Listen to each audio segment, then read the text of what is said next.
बिस्मिल्लाहिर्रहमानिर्रहीम, अस्सलाम वालेकुम। अली सलमान जी टीवी के तमाम नाज़रीन को जी स्पोर्ट्स में खुश आमदीद कहता है, जहाँ पीर से लेकर जुमेरात तक रोज़ाना रात 11:05 पर हम इस महफिल को सजाते हैं आपके लिए और बात करते हैं उस दिन खेले जाने वाले मैचेस और उस दिन से जुड़ी स्पोर्ट्स की खबरों के बारे में।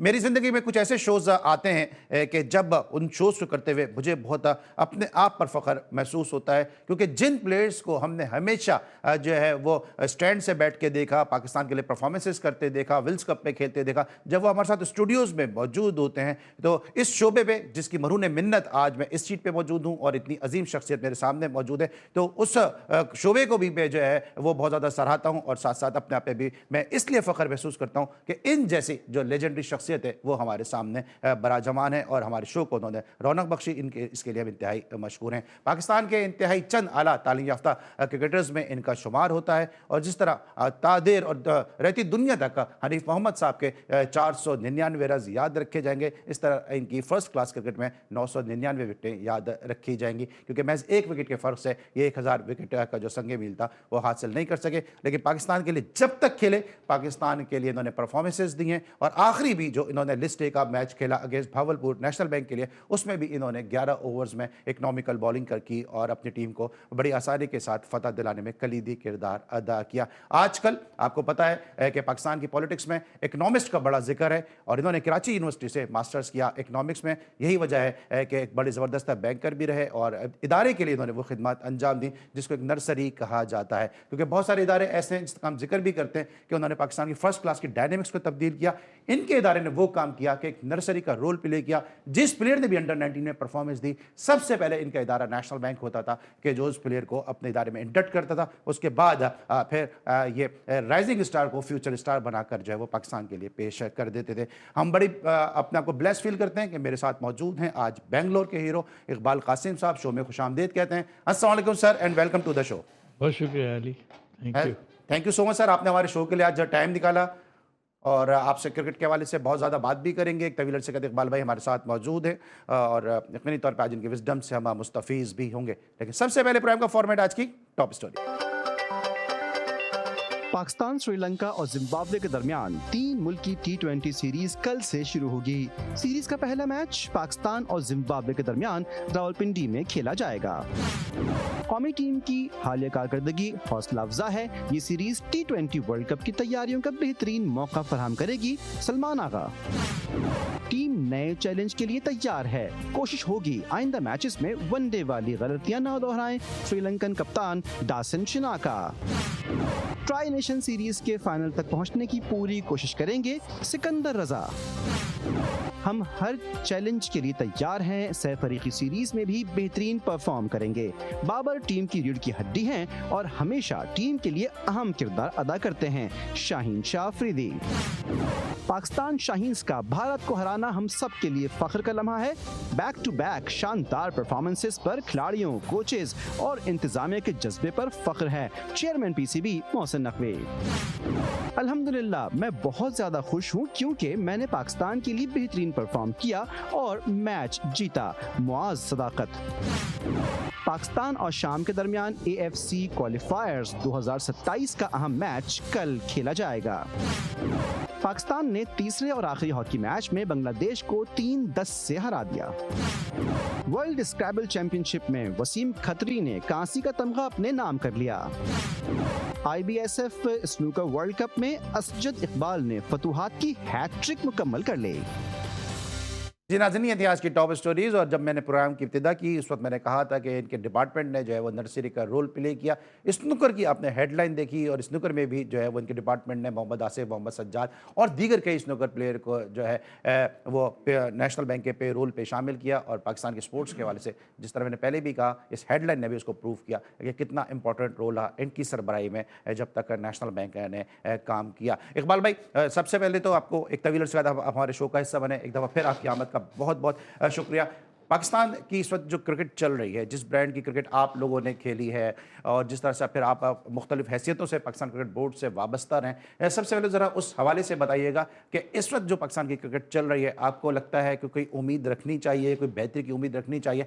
कंसिस्टेंसी के साथ हम नहीं जीत पा रहे हैं, एक मैच जीतते हैं उसके बाद 3-4 मैच हार जाते हैं, उसके बाद जो परफॉर्मेंस हमारी बड़े मैचेस में, स्पेशली जो आईसीसी के एशियन के जो इवेंट है उसमें ज़्यादा अच्छी नज़र नहीं आ रही।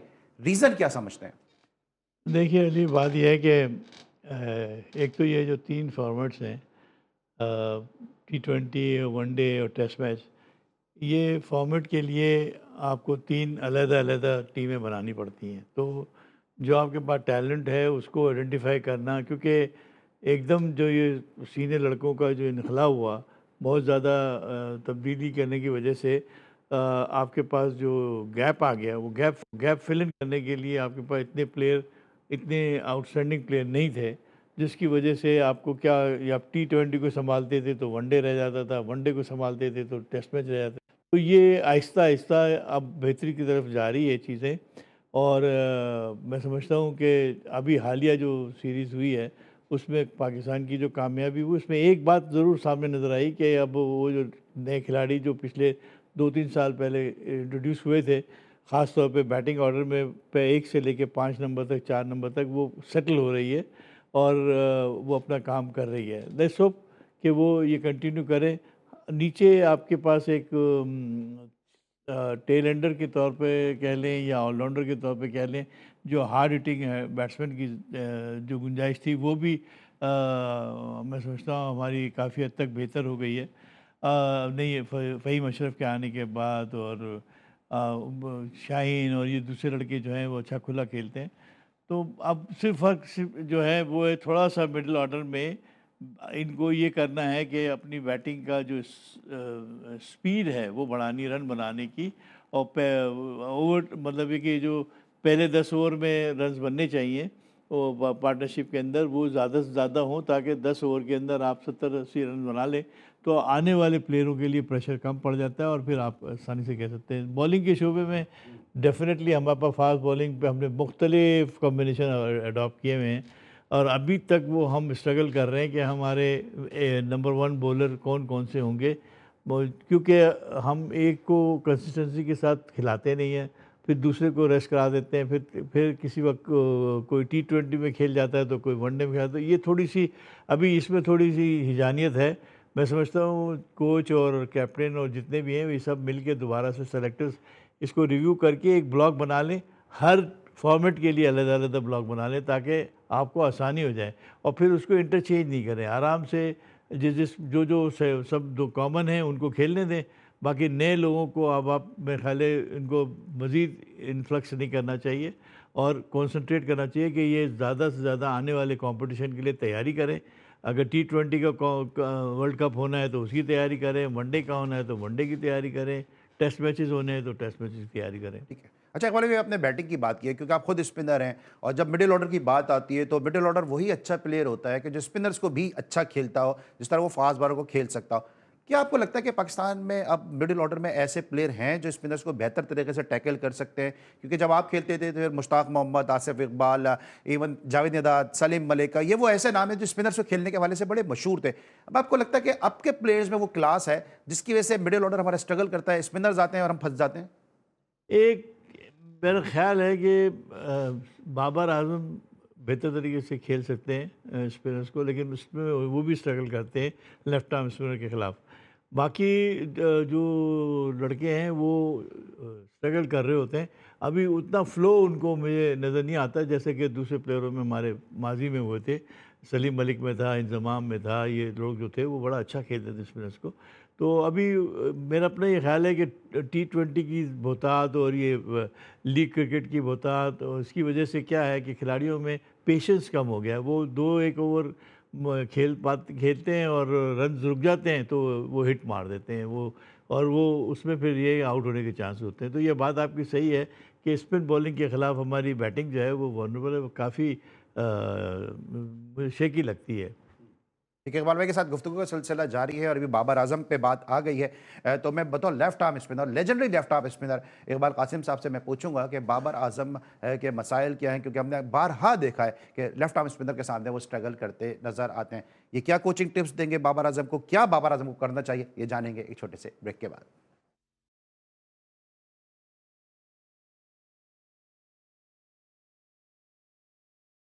Welcome back after the break. और ब्रेक पे जाने से पहले हम बात करते हैं पाकिस्तान के जो मिडिल ऑर्डर हैं वो स्पिनर्स पे क्यों स्ट्रगल करते हैं, और जब इकबाल कासिम जैसी कदावर शख्सियत मौजूद हैं तो इनसे बेहतर कौन बता सकता है कि पाकिस्तान के जो बैट्समैन हैं वो लेफ्ट आर्म स्पिनर के सामने क्यों स्ट्रगल करते हैं। इकबाल भाई, आपको बतौर बॉलर, लेजेंडरी बॉलर, क्या कमी नज़र आती है पाकिस्तान के बैटर्स में जो स्पिनर्स को, खुसूसन लेफ्ट आर्म स्पिनर्स के सामने हम स्ट्रगल करते हैं? देखिए, ज़्यादा से ज़्यादा प्रैक्टिस करें, अच्छे लेफ्ट आर्म स्पिनर्स को नेट्स को ले जाएं, और वो बैट्समैन जो अ, खेलने में दुश्वारी महसूस करते हैं उनको चाहिए कि वो विकेट पे कम से कम 1 घंटा उनके खिलाफ बैटिंग करें, ताकि आपको समझ आए बॉल को, जब तक के स्पिन बॉलर को क्या एक्शन, आर्म, कौन सा बॉल अंदर आता है, कौन सा कहाँ से खेलना चाहिए, गेंद जहाँ गिरता है वहाँ से आपकी हाथ छूटने से लेकर गेंद गिरने तक आपकी नज़र फोकस उधर ही होना चाहिए। आप गवास्कर को बैटिंग करते हुए देखिए, उसकी वो पलक नहीं झपकती जब तक कि बॉल वो खेल ना ले। तो इसकी ज़्यादा से ज़्यादा प्रैक्टिस की ज़रूरत है, और प्रैक्टिस पे ध्यान दें और फ्रंट फुट का इस्तेमाल ज़्यादा करें तो आपको आसानी होती है खेलने में। तो इकबाल भाई, फिर आप क्या सजेस्ट करेंगे कि जितने मौजूदा प्लेयर हैं, ये सुनील गावस्कर जैसे प्लेयर हैं, एलन बॉर्डर जैसे प्लेयर हैं, जेफ बैकॉट जैसे प्लेयर हैं, इनकी वीडियोस देखें ताकि इनसे सीखें, मियादाद जैसे प्लेयर हैं, अपने भी हमारे जहीर अब्बास साहब जैसे प्लेयर हैं, कि अपने भी प्लेयर्स को, गैरों को भी देखें कि किस तरह से स्पिनर्स के सामने फुटवर्क होता है, किस डिटर्मिनेशन के साथ खेला जाता है।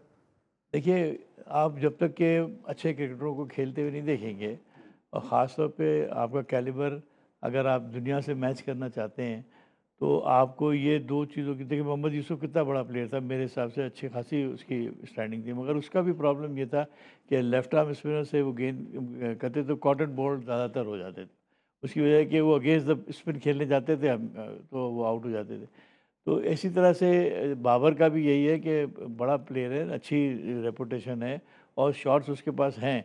फ़र्क सिर्फ ये है कि विकेट से निकलना कब है, विकेट से आगे निकल के खेलना है। तो कभी-कभी ऐसा होता है कि आपको चांस लेना पड़ता है, बॉल मतलब के वीडियोस ऊपर देखें गावस्कर पहुंचना वगैरह पड़ता की, है। जी, गावस्कर वगैरह की वीडियोस देखें किस तरह खेला जाता है। जी। ठीक है। बिल्कुल उनकी वीडियो देखें, जावेद की वीडियो देखें, ज़हीर अब्बास की वीडियो देखें, अपने लेजेंड जितने भी हैं उनको देखें खेलते हुए, और ख़ास तौर पे स्पिन बॉलिंग के पर वो कैसा खेलते हैं वो ज़रूर नोट करें। अच्छा कॉलेज, उस दिन मेरे साथ महमूद हामिद साहब थे, आपकी बात से मुझे याद आया, उन्होंने बड़ी अच्छी बात की कि आजकल जो बैट्समैन है वो नेट्स में स्पिनर्स खेलते ही नहीं है, वो थ्रो डाउन करते हैं, और थ्रो डाउन जैसे स्पीड से की जाती है, तो वो स्पिनर्स को खेलने की आदत ही खत्म हो गई। वही वाली बात मैं आपसे कह रहा हूँ ना कि हम 8-8, 9-9 बैट्समैन को बैटिंग कराया करते थे, और जब तक के पूरा शोल्डर में दर्द नहीं हो जाए जब तक जान नहीं छूटती थी कि भाई वो हर एक को कभी, और बैट्समैन जो आता था वो 10 से 15 मिनट बैटिंग करता था, उससे अलावा कम नहीं, आधा घंटा भी हो जाता था। ज़हीर अब्बास जैसा प्लेयर आए तो वो तो गेंद बाहर ही नहीं निकलते थे, वो बैटिंग करते रहते। तो आप उनको, उनके साथ आपका मैच, हम तो मैं उनके साथ मैच खेलता था और वो कह देता था कि सर मैंने आउट करना है आपको। तो उसके वो पूरी कंसंट्रेशन के साथ वो खेलते थे, और आपको कभी भी आउट होकर नहीं देते थे कि यार आसानी से विकेट दे दें, ऐसा नहीं होता था। तो हमारे ये बैट्समैन जो है लड़के, इनको ज़्यादा से ज़्यादा ये एयर कंडीशन के अंदर इंडोर नेट पे प्रैक्टिस करने से आप स्पिनर को अच्छा नहीं खेलेंगे। आप जब तक के धूप में नहीं आएंगे, आप वहाँ पे नेट पर खेलिए, स्पिनर्स को बॉलिंग करवाइए, ऑफ स्पिनर्स के खिलाफ खेलिए, लेफ्ट आर्म स्पिनर के खिलाफ खेलिए, राइट आर्म लेग ब्रेक के खिलाफ खेलिए, और इस तरह बॉलर को भी फ़ायदा है कि जब वो आप जैसे बैट्समैनों को गेंद करेंगे तो उनको अपनी गलतियां पता चलेंगी कि वो कहाँ, आप तो स्पेयर नहीं करेंगे अगर वो शॉर्ट बॉल करेंगे तो आप भी, अच्छी प्रैक्टिस हो सकती है आपकी भी, और आपके बॉलर की भी अच्छी प्रैक्टिस हो सकती है। ठीक। अच्छा, अभी बाबर आजम का आपने तस्करा किया, आप समझते हैं कि बाबर आजम का जो अंदाज है खेलने का, उसके बाद उनको T20 टीम में दोबारा लिया गया, कल भी बात की जा रही है कि जो ट्राई नेशन सीरीज में बाबर आजम का जो इंक्लूजन है, गो के उन्होंने रन्स भी किए हैं, बाबर आजम का जो स्टाइल ऑफ प्ले है वो T20 को सूट करता है? देखिए प्लेयर जो है ना, देखिए T20 हो, वनडे हो, टेस्ट मैचेस हो, अगर प्लेयर में स्किल है और प्लेयर गेंद बल्ले से खेलना चाहता है, अच्छे शॉट्स खेल सकता है, तो वो थोड़ा सा उसको डेवलप करना होता है। T20 का स्टाइल थोड़ा सा एग्रेसिव है, आप उसको अडॉप्ट करने की कोशिश करें। वनडे में उससे कम आप स्टे भी कर सकते हैं और एग्रेसिव भी हो सकते हैं। टेस्ट मैच में आपको बिल्कुल मोहतात होकर खेलना पड़ता है। तो ये थोड़ी सी चेंजेस हैं, और जो अच्छा प्लेयर होता है, बाबर अच्छा प्लेयर है, मैं मुझे कोई आर नहीं है कहने में, मगर उसको ये चीज़ अब आहिस्ता आहिस्ता बेहतर हो रहा है, तो अपना एक स्ट्राइक रेट जो है वो बढ़ाए, ताकि उसको आसानी हो और लोग जो है क्रिटिसिज्म करना बंद करें। और वैसे भी एक देखिए, इतने दिनों बाद एक अच्छा प्लेयर मिला है, हमको उसको सपोर्ट करनी चाहिए। रिजवान ने भी बहुत अच्छा परफॉर्म करना शुरू कर दिया है। अब ये लड़के सेट हो रहे हैं, वी ऑल सपोर्ट देम, कि भाई किसी तरीके से आप अपनी ये कंटिन्यू करो और अच्छे से अच्छा खेलो, ताकि पाकिस्तान को फ़ायदा हो। ये लड़के लेकिन सर, आप समझते हैं कि अभी मैं राशिद लतीफ़ साहब का इंटरव्यू कर रहा था, उन्होंने कहा कि Babar Azam is the best ever produced batsman ever in Pakistan. आपको लगता है कि पाकिस्तान का best of the best batsman है बाबर आजम, या आप समझते हैं? एवर को तो नहीं कहूँगा, मैं ये कहूँगा कि हाँ, ये बेस्ट प्लेयर है इस वक्त के दौर में।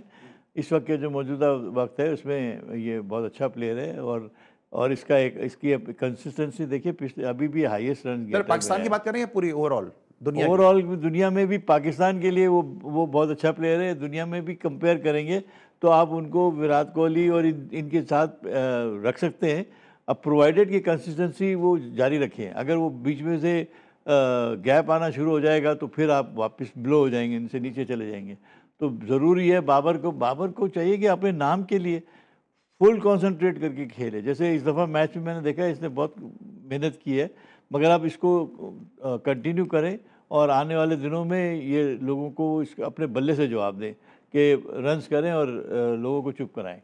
लेकिन सर ठीक है, ये तो चलें, सही है कि बेस्ट बैट्समैन है, लेकिन आपको ये भी लगता है कि कहीं ना कहीं कि लकीस्ट प्लेयर हैं पाकिस्तान की हिस्ट्री के, कि इनको इतने मौके दिए गए कि अभी उन्होंने तकरीबन कोई 28 मैचेस के बाद उन्होंने सेंचुरी बनाई है, 28 मैचेस तक उनको मौका दिया गया, क्योंकि इतनी कंसिस्टेंसी के साथ मौके तो बहुत ही कम अपने प्लेयर को देखें कि मिले। खुद आपके डिपार्टमेंट के साजिद अली कितना बड़े नाम थे, उनको इतने मौके नहीं मिल सके, क्योंकि लोग मुझे ये कहते हैं, जिनके मैं इंटरव्यूज़ किए हैं, कि अगर साजिद अली को प्रॉपर खेलने का मौका मिल जाता तो शायद लोग क्रिस गेल को भूल जाते।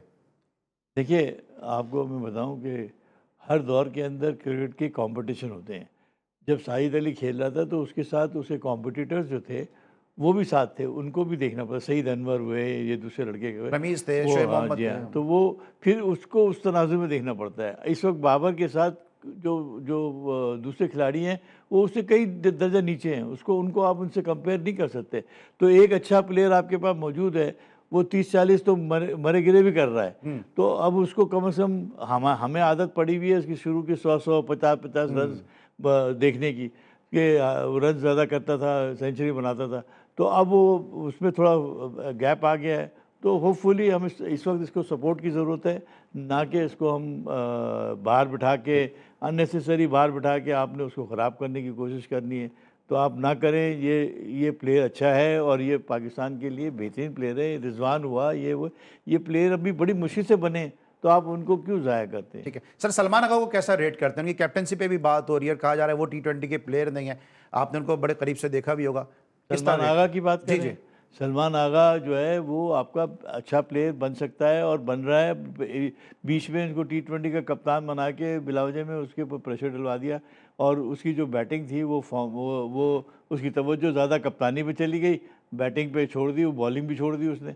तो मेरा ख्याल है कि इसको ज़्यादा कॉन्सेंट्रेट करना चाहिए। देखिए, अब आहिस्ता आहिस्ता उसने वनडे में बेहतरीन परफॉर्मेंस देनी शुरू की। जैसे ही कप्तानी से वो नहीं कर रहा है वो, तो उसका प्रेशर ऑफ हुआ तो और T20 बैटिंग कप्तानी से हटा देना चाहिए, रखना नहीं, चाहिए? मेरे अपने ख्याल से T20 में अब देखिए, ज़रूरी नहीं कि अच्छा रन्स करे तो वो कप्तानी करता रहे भाई।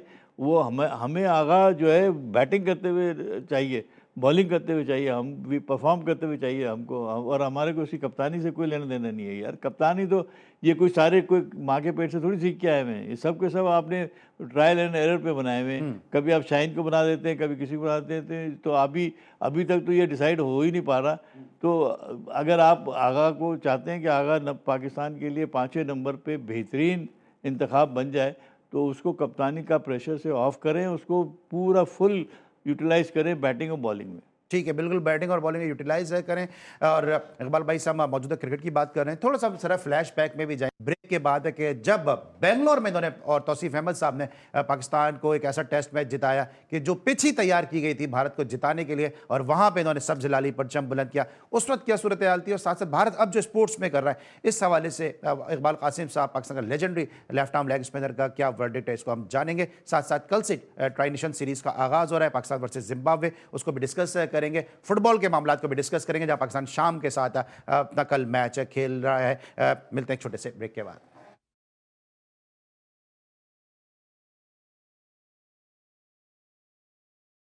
Welcome back after the break. और ब्रेक पर जाने से पहले हम बात कर रहे थे कुछ पाकिस्तान के क्रिकेटर्स की कमजोरियों के हवाले से। देखिए, थोड़ा सा जो फ्यूचर स्टार हैं उनके बारे में भी बात करेंगे। पहले सर इकबाल भाई की विजडम का फायदा उठाते हैं, ये जो नए लेफ्ट आर्म स्पिनर आ रहे हैं, थोड़ा इन पे बात करते हैं। ये सुफियान मुकीम हुए या फैसल अकरम हुए या मेहरान मुमताज हैं, ये किस तरह देख रहे हैं पाकिस्तान का लेफ्ट आर्म स्पिन का फ्यूचर? देखिए, ये सबसे बड़ी बात तो ये है कि दोनों लेफ्ट आर्म स्पिनर जो है ना, वो रिस्ट स्पिनर हैं, जिसको चाइना मैन कह लें आप। तो ये रेयर क्वालिटी के बॉलर होते हैं, और अब वी आर लकी कि हमारे पास ये दो बॉलर आए। मैंने अकरम को भी देखा है, सुफियान को भी देखा है, और दोनों विकेट टेकिंग बॉलर है। और इनको, हाँ, ये ज़रूर है कि ये भी रॉ है, इनके ऊपर ज़्यादा मेहनत की ज़रूरत है। इनको अगर हम तैयार कर दें खूब प्रैक्टिस करा के, और ख़ास तौर पे इनकी लाइन अच्छी हो जाए, ये शॉर्ट बॉलिंग करना कम कर दें, कम बैट बॉल करना कम कर दें, वाइड करना कम कर दें, तो ख़ास तौर पे मुकीम की बात कर रहा हूँ। अकरम तो फिर भी कम, उसने बहुत इम्प्रेस किया मुझे। तो उम्मीद है कि ये लीथल हमारा कम्बिनेशन होगा कि दो रिस्ट स्पिनर जो हैं वो लेफ्ट आर्म अगर हमारे पास तैयार हों एक ही किस्म के, तो आप किसी भी टीम के खिलाफ इनको T20 में, वनडे में आप इस्तेमाल करें तो आपको फ़ायदा होगा। ठीक है, लेकिन सर ये जब भी रोटेशन की बात आती है अबरार को ड्रॉप कर देते हैं, ये लगता है आपको कि जस्टिफिकेशन होती है, जस्टिस हो रहा है अबरार के साथ? नहीं, मेरा ख्याल है ज़बरदस्ती आप किसी को डिस्टर्ब करते हैं ना। आप एक प्लेयर को आपने, अगर वो साबित उसने किया कि वो अच्छा कर रहा है और आपको आउट करके दे रहा है, आपकी रिक्वायरमेंट पूरी करके दे रहा है, अच्छी बॉलिंग कर रहा है, फील्डिंग उसकी अच्छी है, तो अब उसको कंटिन्यू करना चाहिए। ये मैं चॉपिंग के ख़िलाफ़ हूँ कि भाई ज़बरदस्ती किसी को अकोमोडेट करने के लिए या ट्राई करने के लिए आप चेंज करें, ये गलत है। कॉम्बिनेशन बार बार तोड़ना, बार बार बनाना, ये कोई अच्छा काम नहीं है। अच्छा, अभी आप मिस्ट्री की बात करते हैं, मिस्ट्री स्पिनर की। उस्मान तारिक एक ऐसा नाम है, तौसीफ अहमद साहब आपके साथी बेंगलोर के हीरो काफ़ी उनको प्रेस करते हैं वो, और काफ़ी आवाज़ उठाते हैं उनके लिए। तौसीफ भाई, उस्मान तारिक को किस तरह से रेट करेंगे? क्या उनको आप समझते हैं T20 का मुस्तकिल पार्ट होना चाहिए? मैंने उनको देखा है बॉलिंग करते हुए, यूनिक एक्शन है। तो और एक्शन के अलावा जो लाइन उनकी है वो अच्छी है, स्पिन भी है हाथ में। तो मेरा ख्याल है जब तक वो आउट करके दे रहे हैं और आपकी परफॉर्मेंस कर रहे हैं, आप उनको खिलाएं, क्यों नहीं खिलाएं? अगर उनका हक बनता है तो ज़रूर खिलाएं। अच्छा इकबाल भाई, बेंगलोर में आपने टेस्ट मैच जीता, आपने और तौसीफ भाई ने पाकिस्तान के लिए। अब हम देख रहे हैं कि जो इंडिया की डोमिनेंस है, पॉलिटिक्स है, वो मुसलसल स्पोर्ट्स में बढ़ती जा रही है। अभी आप देख लें कि जो एशियन टूर्नामेंट का, एशिया कप का मामला हुआ कि जहाँ पे ट्रॉफी दी ली गई मोहसिन नकवी साहब से, आपने इंडिया में जाके पाकिस्तान का सब हिलाली परचम बुलंद किया। ये बताइएगा, उस वक्त क्या आपको भी इसी किस्म की हेटिंग जो है वो एनवायरनमेंट का सामना करना पड़ता? आपको भी इस तरह के मामला फेस करने पड़े थे? मेरा ख्याल है पहले ऐसा नहीं था। पहले इंडियन बोर्ड में कुछ सियासी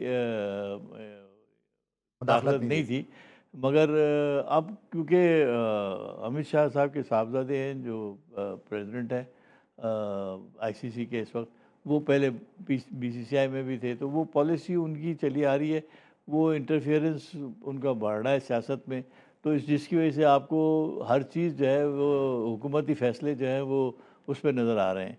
तो मैं समझता हूँ कि ये अच्छी चीज़ नहीं है। स्पोर्ट्स को सियासत से पाक होना चाहिए। यस, ICC के अंदर भी उसका इन्फ्लुएंस नज़र आता है। देखिए भाई, गावस्कर अगर आपके साथी प्लेयर हैं, क्योंकि मैं आपको सुनता हूँ और तौसीफ भाई को भी सुनता हूँ और आपके एरा के प्लेयर को सुनता हूँ, वो मोहब्बत का, अमन का पैगाम देते हैं, लेकिन वहाँ से गावस्कर साहब अजीब व गरीब बयान देते हैं, कभी कभी हमारे जावेद भाई भी दे देते हैं, लेकिन गावस्कर जैसा लेजेंडरी प्लेयर अगर इस किस्म के स्टेटमेंट दें। ये सब मेरे ख्याल है कि ये जज्बात को पहले ले आते हैं, और क्योंकि इतना ज़्यादा इसमें सियासत आ गई है कि अब वो जो कप्तान है वो भी साबित करने की कोशिश करते हैं कि मैं लॉयल हूँ, और जो जो ट्रॉफ़ी लेने के लिए लोग नहीं आते, और मना कर देते हैं, तो वो किसके कहने पे मना करते हैं? ज़ाहिर सी बात है कि हुकूमती इन्फ्लुएंस तो है ना।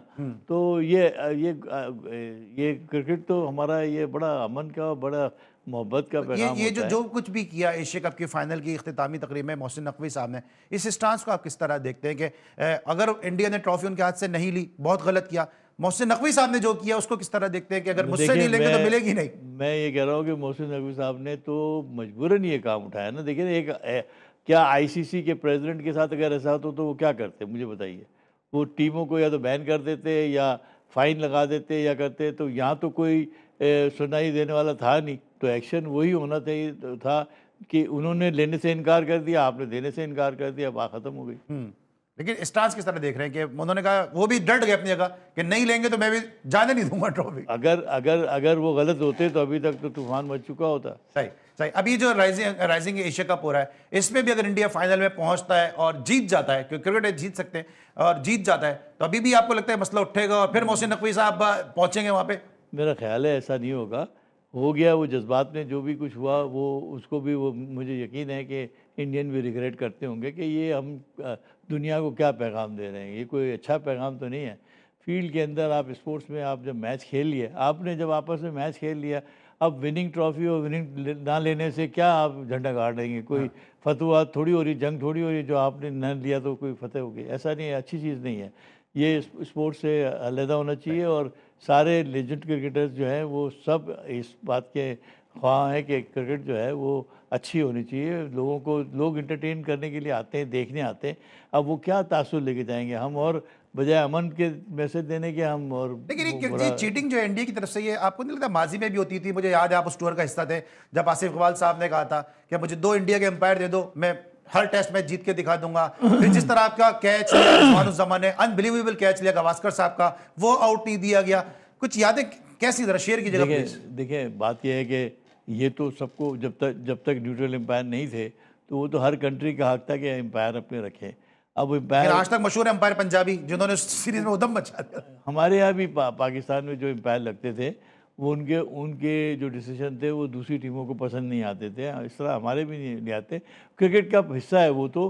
उस अब न्यूट्रल एम्पायर हो गए हैं तो लिहाजा वो न्यूट्रल एम्पायर की और इलेक्ट्रॉनिक गैजेट्स की ज़रूरत ही इसी वजह से पड़ी कि कंट्री के अपने जो एम्पायर रहते हैं वो इन्फ्लुएंस होते थे, तो वो अब वो इन्फ्लुएंस ख़त्म हो गया है। अब न्यूट्रल हो गए हैं, बल्कि इनफैक्ट आपके जो थर्ड एम्पायर, फोर्थ एम्पायर है वो भी न्यूट्रल आते हैं। तो अब वो हिस्सा माजी का है, उससे कोई फ़ायदा नहीं है। सही। अच्छा सर, आप कोलकाता में खेले भी, अभी इंडिया, अभी हम स्पिनर्स के लिए पाकिस्तान और इंडिया के दोनों के बैट्समैन बड़े मशहूर थे।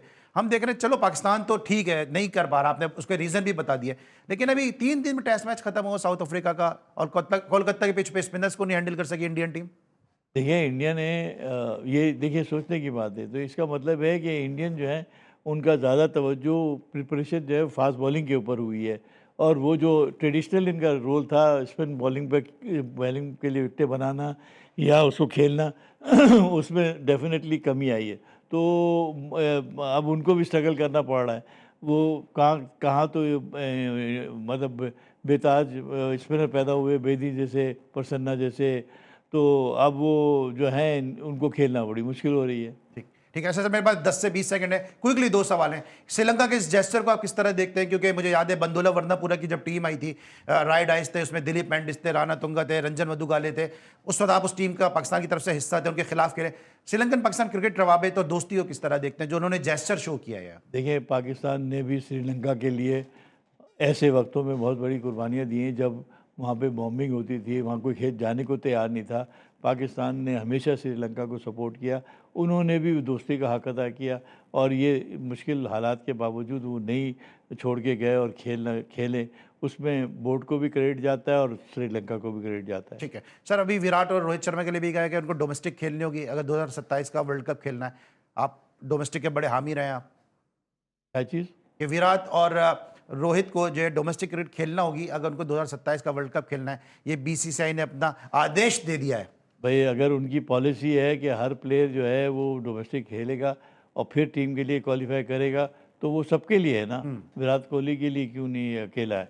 वो सबके लिए होना चाहिए। हमारे यहाँ प्रॉब्लम ये होती है कि हम हमेशा कहते हैं कि सारे प्लेयर जो है फर्स्ट क्लास क्रिकेट खेलेंगे, खेलता कोई नहीं है और अमल उस पर होता नहीं है। एटलीस्ट वो अमल तो करा रहे हैं, जो कह रहे हैं वो कर तो रहे हैं।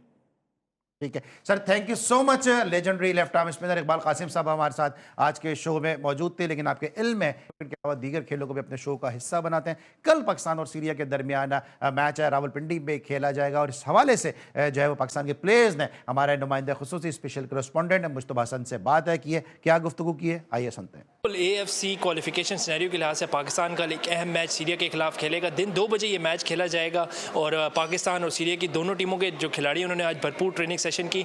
इस वक्त मेरे साथ मौजूद है पाकिस्तान के मायानाज डिफेंडर अब्दुल्ला शाह। इनसे बात करते हैं और जानते हैं कि पाकिस्तान फुटबॉल जो टीम है वो आखिर कल क्या सीरिया को सरप्राइज़ करेगी, क्योंकि सीरिया की जो रैंकिंग है वो 86 नंबर पर है, पाकिस्तान जो है वो 198 पर है। तो क्या आप समझते हैं कि 86 रैंकिंग का मुकाबला होगा जब 198 के साथ, तो आप पे थोड़ा सा एक्स्ट्रा प्रेशर होगा? अस्सलाम वालेकुम।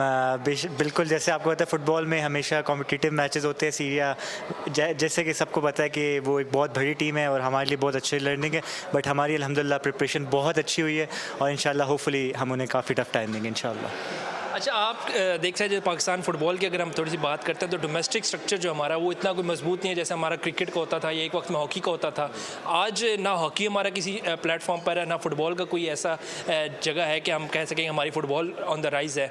अच्छे प्लेयर ज़रूर हैं, इंटरनेशनल लीग भी खेलते हैं, लेकिन क्या वजह जब पाकिस्तान के लिए खेलते हैं तो वो ना गोल करते हैं और ना मैच पाकिस्तान जीत पा रहा है? देखिए, सबसे पहले लीग होना बहुत इंपॉर्टेंट है। जब लीग होगी तो डोमेस्टिक जब लेवल पे आप परफॉर्म करते हो तो आप फिर नेशनल टीम के मैचेस खेलते हो। यहाँ पे हम लोग डायरेक्ट ट्रायल्स दे के नेशनल टीम के लिए आते हैं, तो एक डिफरेंट होता है लेवल, क्योंकि अभी सीरिया के जितने भी प्लेयर्स हैं वो सारे एक नेशनल लीग से आ रहे हैं। कोई सऊदी में खेल रहा है, कोई दुबई में खेल रहा है कहीं, तो एक ये डिफरेंस होता है। बट इंशाल्लाह जैसे हमारे दोनों मैचेस अफगानिस्तान में होम एंड अवे में दोनों ड्रॉ हैं, तो इंशाल्लाह होपफुली कल भी अच्छा हम रिजल्ट देंगे इंशाल्लाह। आप ड्रॉ की सोच रहे हैं या जीत की एक सोच है आप में? देखिए, हमारी तो इंशाल्लाह होपफुली हमेशा ये होता है कि जीते, लेकिन सीरिया एक अच्छे ओपोनेंट है, हम उन्हें रिस्पेक्ट करते हैं और डेफिनेटली हम लोग पूरी मेहनत करेंगे इंशाल्लाह कल। अच्छा, थोड़ी सी अगर हम बात करते हैं पाकिस्तान के डोमेस्टिक फुटबॉल में, तो आपको क्या लगता है पाकिस्तान में इतना टैलेंट है कि उत्तस खान या अब्दुल्ला शाह जैसे मजीद प्लेयर हमारे पास आएंगे? देखिए, जब तक टैलेंट पूरे पाकिस्तान में बहुत ज़्यादा है, बहुत ज़्यादा, जब तक लेकिन लीग नहीं होगी तो टैलेंट सामने नहीं आएगा। लीग होना है बहुत इंपॉर्टेंट है। जब लीग होगी, एक प्लेयर को 30 मैचेस मिलेंगे सीज़न के,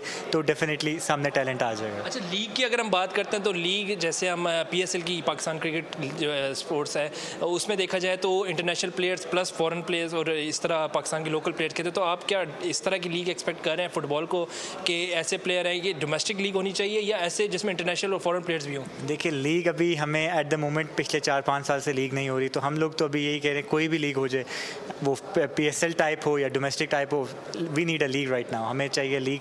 और ये है कि अगर फ्रेंचाइज बेस्ड होती है वो ऑलमोस्ट 1.5 मंथ की होती है, लेकिन जो प्रोफेशनल लीग होती है वो लास्ट करती है 6 मंथ्स, तो वो हमें हेल्पफुल ज़्यादा होती है क्योंकि उसमें मैचेस ज़्यादा मिलते हैं। तो दोनों फॉर्मेट्स हमारे लिए भी ज़रूरी हैं, कोई भी उसमें। थोड़ा सा हम अगर पाकिस्तान में कह लें कि आपको सहूलियात की कह लें पाकिस्तान प्लेयर्स को जो अभी इस वक्त दी जाती हैं, क्योंकि फुटबॉल एक ऐसा गेम है बहुत ज़्यादा यहाँ पे पसंद किया जाता है, लेकिन उसके बावजूद जो है ज़्यादा प्लेयर्स आगे नहीं आते, ज़्यादा प्लेयर उस तरफ फोकस नहीं करते कि हम फुटबॉल को भी एक अपना फ्यूचर बनाएं। तो आप क्या मैसेज देंगे जो लोग फुटबॉल में आना चाह रहे हैं और किसी ना किसी वजह से वो भी नहीं आ पा रहे? देखिए, मैंने अपना डेब्यू किया था 2022 में। अब फुटबॉल उस टाइम से अभी तक बहुत ज़्यादा ग्रो कर चुका है।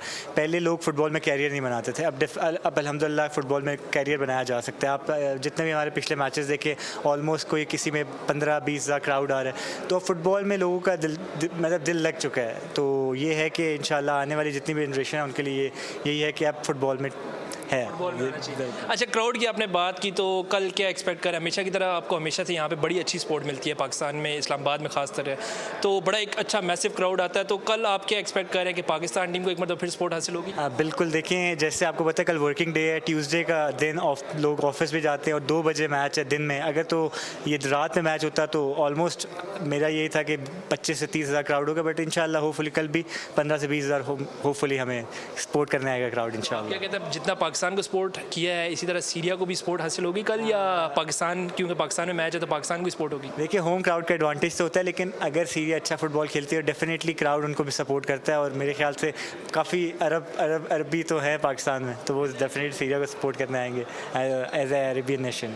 चलें जी, बेस्ट विशेस आपके कल के मैच के लिए। पाकिस्तान ने कल AFC क्वालिफिकेशन मैच का जो आखिरी मैच है वो पाकिस्तान ने सीरिया के खिलाफ खेलना है। इस वक्त मेरे साथ मौजूद है पाकिस्तान टीम के मैनेजर जो है शाहजेब साहब, इनसे बात करते हैं कि पाकिस्तान टीम का कल जो अहम मैच है सीरिया के खिलाफ, इनका क्या कहना है, क्योंकि ये खिलाड़ियों के इंतहाई करीब होते हैं और खिलाड़ियों की जो ट्रेनिंग है उसका भी हिस्सा होते हैं, तो आप क्या समझते हैं पाकिस्तान टीम की जो आज ट्रेनिंग उन्होंने की है, सीरिया ने भी ट्रेनिंग की आपने देखा, तो आपको क्या लगता है कि पाकिस्तान की परफॉर्मेंस या पाकिस्तान की जो ट्रेनिंग है उसके लिहाज से कल का मैच कैसा होगा? अस्सलाम वालेकुम।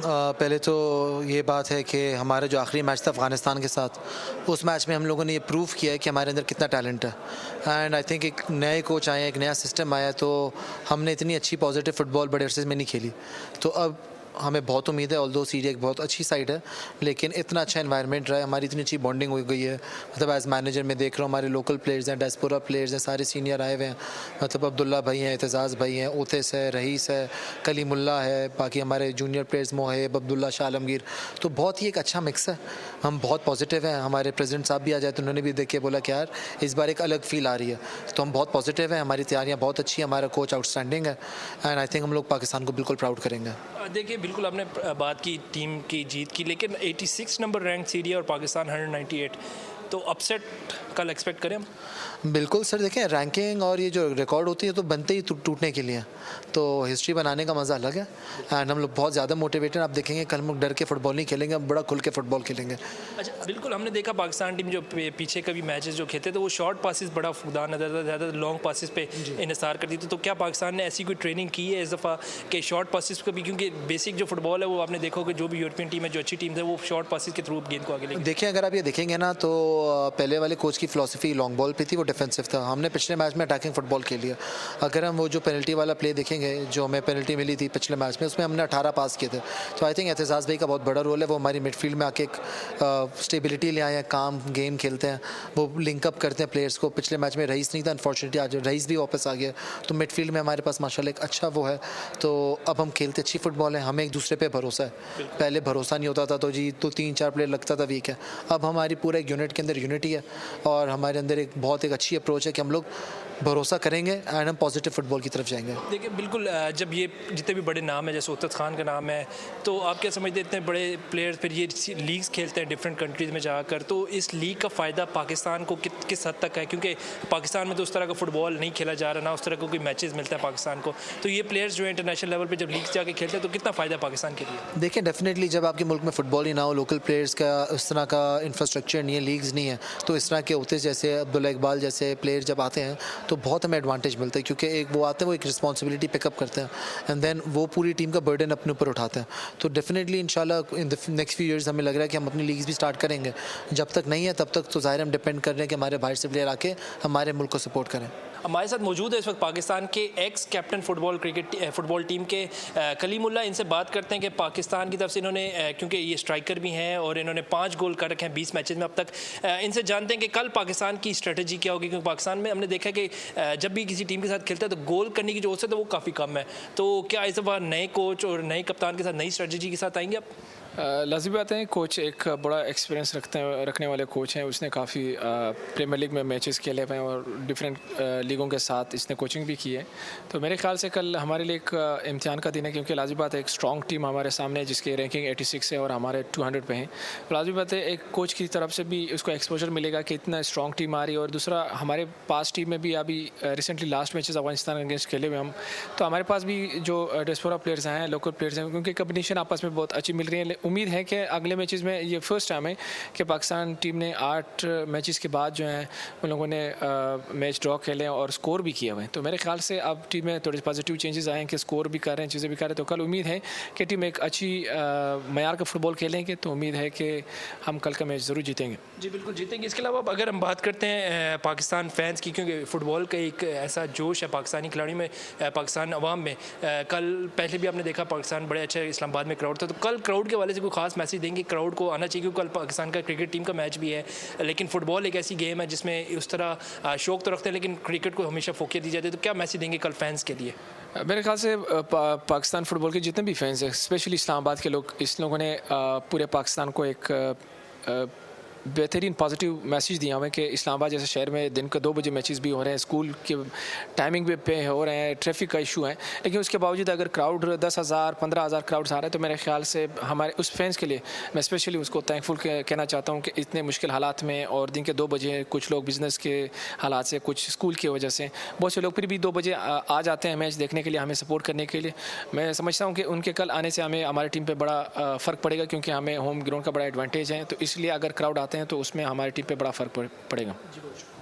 अब हमारे साथ मौजूद थे अब्दुल्ला शाह पे टीम मैनेजर शाहजेब और जो एक्स कैप्टन है कलीमुल्लाह, उनसे हमने गुफ्तगू सुनी और पाकिस्तान फुटबॉल टीम के लिए बेस्ट विशेज़ हमारी, क्योंकि कल एक अहम मैच दिन 2 बजे इस्लामाबाद स्पोर्ट्स कॉम्प्लेक्स में खेला जाएगा। पाकिस्तान बामुकाबला सीरिया फुटबॉल मैच होगा और क्राउड से यही उम्मीद की जा रही है, क्योंकि कल क्रिकेट का मैच भी है, तो फुटबॉल को जो है सपोर्ट करने ज़रूर आएँ।